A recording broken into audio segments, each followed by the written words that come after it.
pulling out the pulp bin. So you just pull that bag out of the compost container, throw all that away, and then you have your lid here, and you just dig all this out. It's very dry, which is nice. It doesn't get so slimy on you. Very easy to get out. There's not a lot of areas for this to hide. And this just raises right off. Just kind of give it a little twist. Debris left in that, and then this will be just rinsed out as well. That mesh screen doesn't have a lot of chunks on it. It's gonna be very easy to clean. So you can see you have all the pulp and stuff in the mesh. We use a provided brush.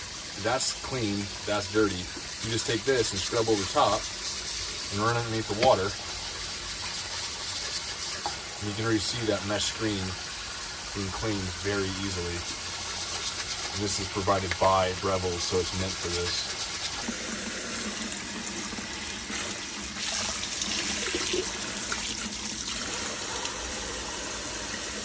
There's only one real tough spot to clean on this, and that's right underneath this lip. It goes up underneath this edge right here. As you can see, that little lip right there is the only thing that's hard to clean. Having a little scrubbing wand like that is nice because you can get up underneath there a lot easier and clean that out. But that's the only tricky part you have to clean. The rest of it's very simple to clean out.